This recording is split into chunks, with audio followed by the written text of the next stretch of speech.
Okay, welcome back. We're right where we left off. I did go back and watch like the last minute or so of my last video. I didn't really have anything else to add. It was just talking about my subscriber base and if I upload too many videos, any fans I might have won't be able to tell me accurate information because my video is already months old and there's no way for me to adapt what I'm doing to that. So it makes sense that more professional YouTubers only have certain series going at a certain time. You won't survive. And I try to upload a video a day, but other YouTubers say like Game Grumps, they'll upload several a day. Like he don't give a fuck. Like he just scattershot, do everything, do it all. And I don't know what Game Grumps' reasoning for doing 10-minute episodes is. Mine is just smaller file sizes, and they actually edit their videos, so I don't know how big their file sizes can get, but mine are roughly, for the Diablo ones, they're 2.60 2.6 gigabytes. Sorry, I'm reading that person's message. That was just a taste. I'm sorry, I don't mean to be yelling at you.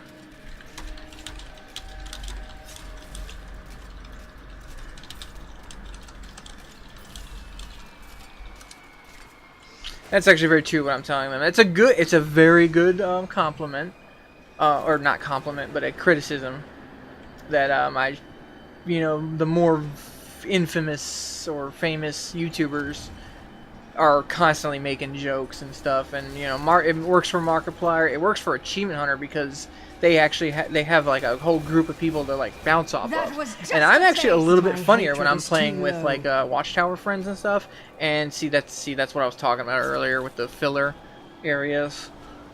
Prime example of that. I took a wrong turn and I didn't have to do all of that. But where do I go though? Oh, maybe down there.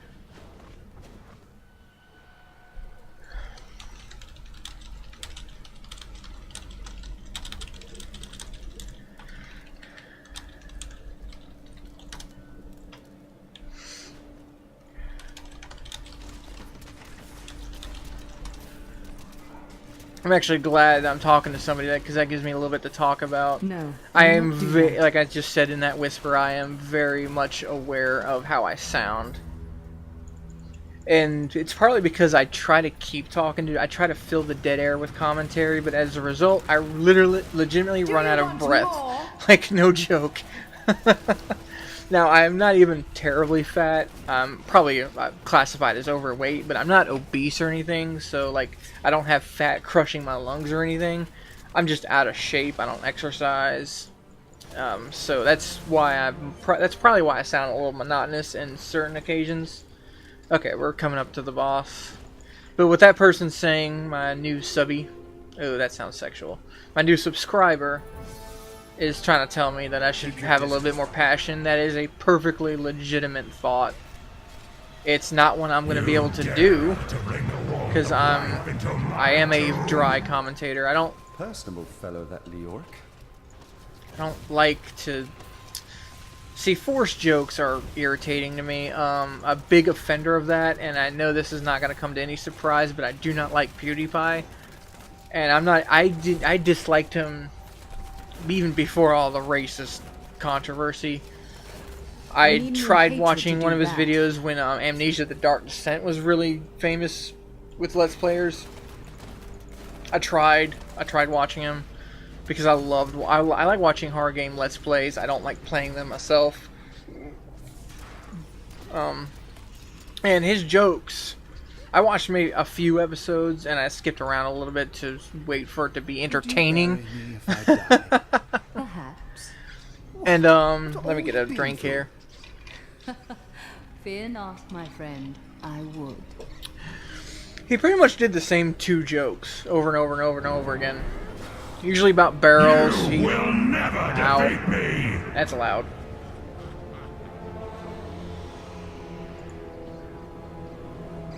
What he would do, like, he found this little statuette thing and named it Stefan or something, and he constantly talked to it. and it was so irritating. It's not even his accent that I see. I used to think it was his accent that irritated me, but it turns out it's just him. And Achievement Hunter is so successful because they all have really good chemistry with each other. And I am a solo commentator, which makes probably things a little bit less interesting.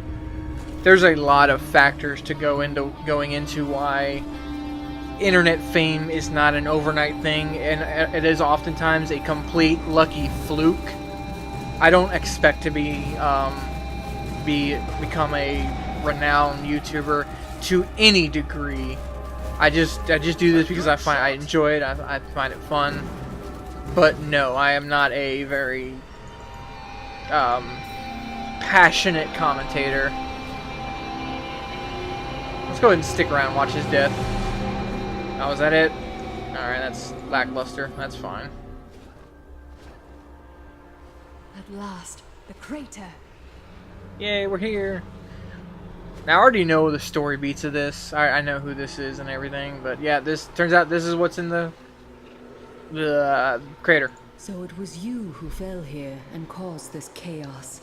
And yet I know that you are not evil. I am.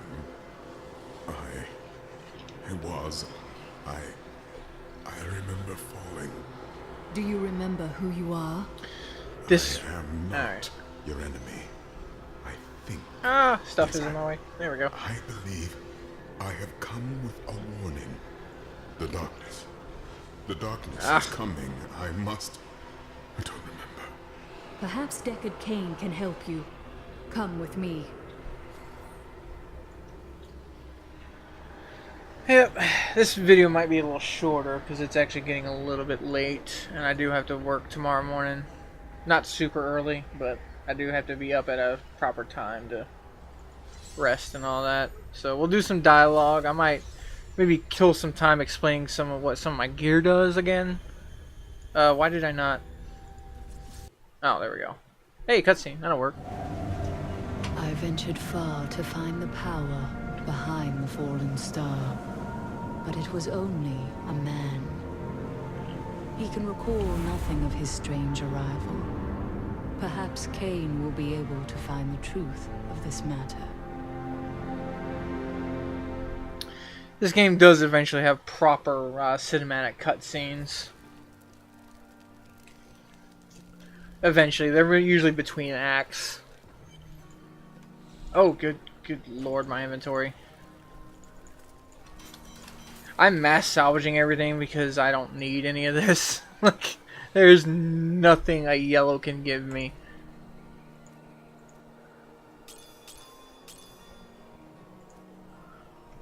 And that's actually, you know, like, you sharp-eyed viewers may wonder what some of this stuff is, and I don't stop to answer anything. Like, y'all don't know what all that is, maybe.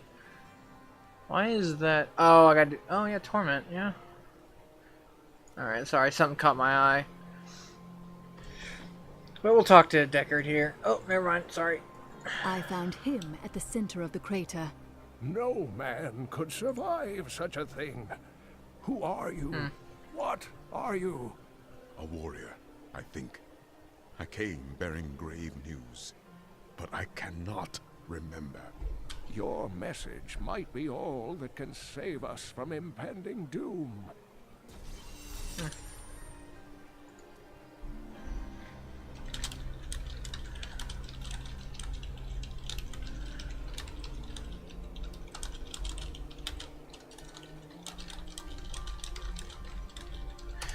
Alright. Tell me everything you remember, stranger. Every detail. Falling. Fire. A sword of great power. It was part of me. But it shattered into 3 pieces as I fell. It is vital that we find those pieces. I believe the sword made whole will restore your memory. The goatmen are rampaging through the fields. Could the sword have anything to do with that? Of course, of course. Just as the dead rose around the stranger, the sword pieces drove the goatmen to madness. Then I will slay them and return the sword to you. You know, I know who this guy is. I don't want to spoil it for those who don't know the story. I don't remember. I don't know why all his stuff is causing madness and undeath, considering who he actually is. But you know, that's partly why I wanted to play all this again, to try to maybe remind myself on what's happening in the event of a eventual Diablo 4. Which I don't think they're even gonna bother working on yet, because Diablo 3, it's going strong. It's got a good player base. But let's see. To give more people, to fill this episode a little bit, I'm gonna give you more insight on what my stuff does. Focus and restraint are a set ring item. What it does is, you can read it there if you want, or if you're listening to this like a podcast, I don't know why you would, because I'm not interacting with anybody, which makes it a little less interesting. But here you go. When you hit with a resource generating attack or primary skill, that is my evasive fire. That is this thing. I will get 50% increased damage for 5 seconds. That's pretty good. Now you're not seeing the buff down here because I'm not hitting anything, so that's only when I hit stuff. What it will also do is when I hit with a resource spending attack, that's this that you might see. That is this item, the cluster arrow. Not enough hatred. Yeah, I get it. It will also deal 50% increased damage for 5 seconds. So that's 100% extra damage on top of everything else that I do for a few seconds. And if I'm constantly alternating between the two, I will very often have 100% more damage. I actually kind of like doing this. I'm demonstrating what my attacks are, so you'll be able to recognize what I'm doing at any given point. I don't use elemental arrows, so this legendary bow, as I mentioned in a previous video, that I'm only using it for, it's the highest damage ancient legendary bow that I have. Ancient items have a higher statistic rollouts. You see that 919 dexterity. I don't know what the exact number is, but I think like just legendary bows might go up to like 750 or something like that. So just higher stuff all around. I've already explained that one. That gives me 2 additional sentries, which in turn gives me an extra of 6,000% damage for my bows. So I'm equipped an Ouroboros. Now this doesn't have an extra legendary effect except for the gems that I have on it. I'll explain that a little bit later. I'm wearing this one because it's an ancient, which means a higher critical rollouts. Now look at this thing. Almost 1,000 dexterity and pretty much some of the highest stats I can get on critical chance and damage. 10%, that is the highest you can get on an amulet. Not counting any primals. I don't know anything about primal gear because I'm not good enough. But 97%, I think it goes up to 99, or I think even 100. In fact, there is a way for us to find out.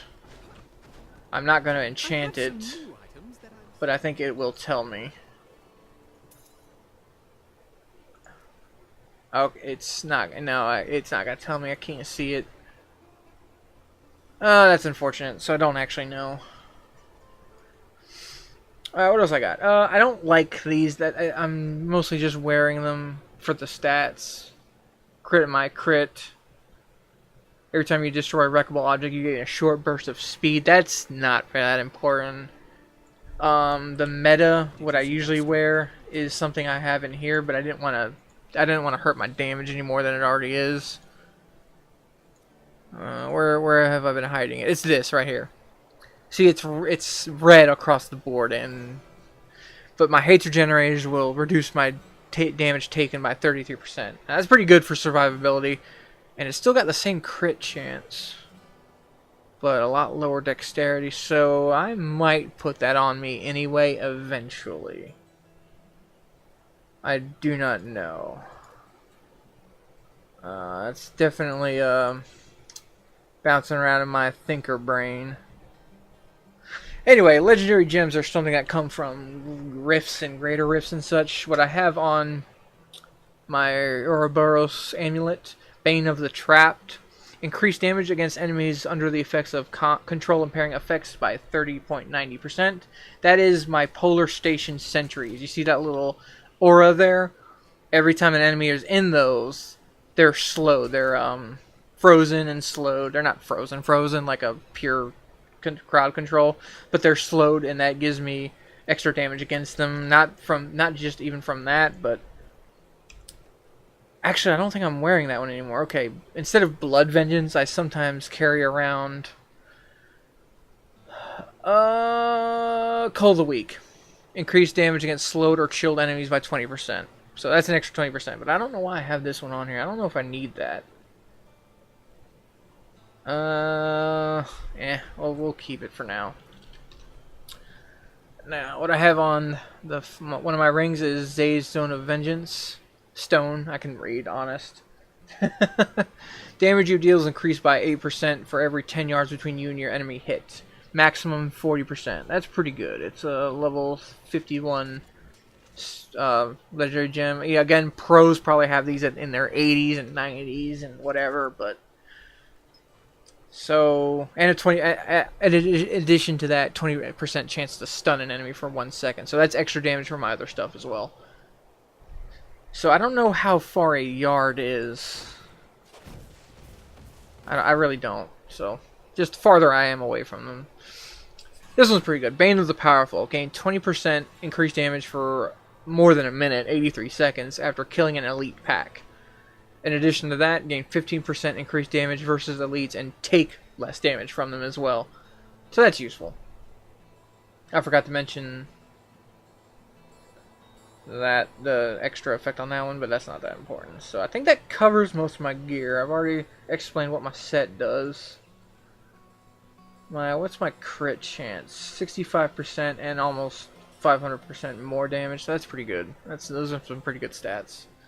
Again, maybe not the best you'll ever see if you look up Diablo 3 Let's Players, but it's the best I can do. It's pretty much the best I have access to, and it allows me to solo Max Torment up to a greater reft of 70 or 72. I can even look up what I've made it towards. I know I'm well above the 15-minute thing. This is pure filler. I apologize if you're not really into this, but if you actually want to know like my progression, here we go. Records. Season 12, I've done nothing. Greater Rift 20. Yeah, that was the Necromancer release. I didn't do much there. Solo Greater Rift 60. I think I've made higher than that. No. 4250. 3530. 5573 on a 4-player. That's pretty good. 40, 55, 50. 4-player 65. I got carried on some of those, to be completely honest. So I think my personal decent record. Ah, damn it. Solo Demon Hunter 60. I could have sworn I've made it higher than that. 2-player 65. I think I made it higher than that. Maybe I didn't. I think I'm capable of it, though. I'm probably capable of it. Solo Demon Hunter 60. Yeah, that's my, I guess, my personal record. So there you have it. Compare that with the pros, and you'll notice I am middle tier at best, if that. I'm not on any leaderboards. You'll never see me on any leaderboards, but I'm very happy with my current progression. So I'm going to call it a night. Thank you for joining me, and I hope you stick around to watch more of these. Goodbye.